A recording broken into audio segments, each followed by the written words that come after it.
Chers Ivoiriens, il y a de l'espoir. L'éléphant qui n'oublie pas son pays, l'éléphant qui n'oublie pas son peuple, l'éléphant qui se soucie de l'avenir de sa nation, c'est Laurent Gbagbo. Il est avec moi, il est partout.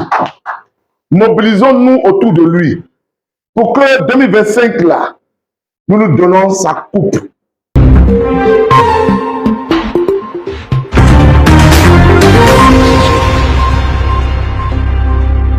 Le deuxième supporter numéro 2, après le président Laurent Gbagbo, secrétaire général adjoint.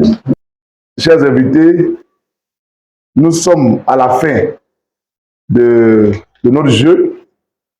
Nous avons lancé depuis le deuxième match des éléphants parce que nous croyons à la Côte d'Ivoire. C'était dur, surtout après le deuxième match, le 4-0, ça a été un coup de marteau. Sur nous, on était morts.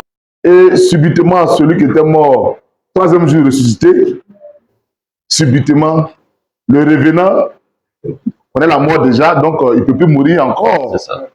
Et le revenant a doublé d'efforts, a doublé de sagesse et d'intelligence.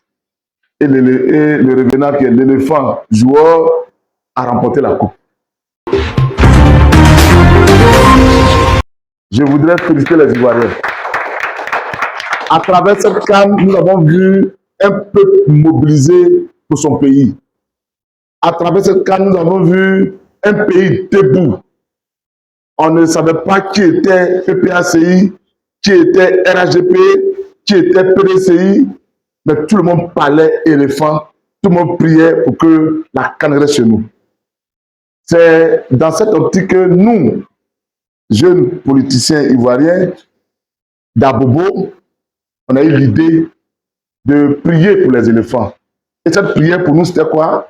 Mettre un jeu, comme les Ivoiriens vont vouloir pronostiquer, ces pronostics seront des prières. Et Dieu merci, nous sommes allés jusqu'à 20 000 prières pour les éléphants pour certains matchs. Et aujourd'hui, nous avons la CAN. Il y a une leçon à tirer de cette CAN. La leçon, c'est qu'en réalité, la Côte d'Ivoire est un pays béni de Dieu. Selon, après nos différents matchs, surtout le match contre le Mali, nous avons joué à 10. On était tous apeurés, on était tous morts. Mais en réalité, pour ceux qui regardent bien, on ne jouait pas à 10, on jouait à 11. Et nous avons gagné nos différents matchs.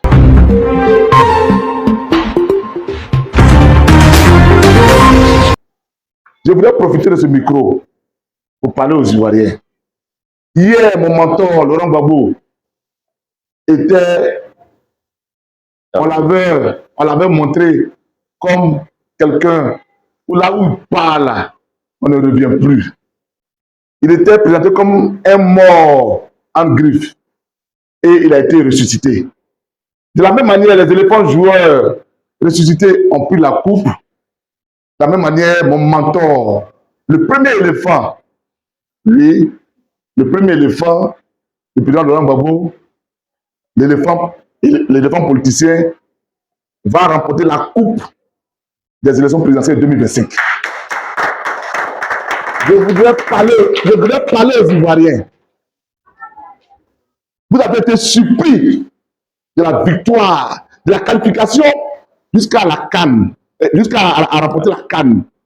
Vous serez surpris de la réinsertion sur la liste électorale de mon président. Et mon président sera candidat. Et mon président va remporter la coupe. Et cette coupe sera la présidentielle 2025. Donc, chers Ivoiriens, il y a de l'espoir. L'éléphant qui n'oublie pas son pays, l'éléphant qui n'oublie pas son peuple, l'éléphant qui se soucie de l'avenir de sa nation, c'est Laurent Gbagbo. Il est derrière moi, il est avec moi, il est partout. Mobilisons-nous autour de lui pour que 2025, là, nous nous donnons sa coupe, afin que dans chaque maison, afin que dans partout, les planteurs, les fonctionnaires, les entrepreneurs, chacun puisse bénéficier des fruits de son pays. Je voudrais profiter pour dire merci à tous. Merci aux hommes de Dieu. Merci à tous ceux qui croient à la Côte d'Ivoire. de continuer à prier pour la Côte d'Ivoire. Parce qu'on n'a qu'un seul pays. Et nous, notre seul pays, c'est la Côte d'Ivoire. Je vous remercie. Bonne chance à tous les politiciens. Mais vive Laurent Gbagbo et vive la Côte d'Ivoire. Je vous remercie.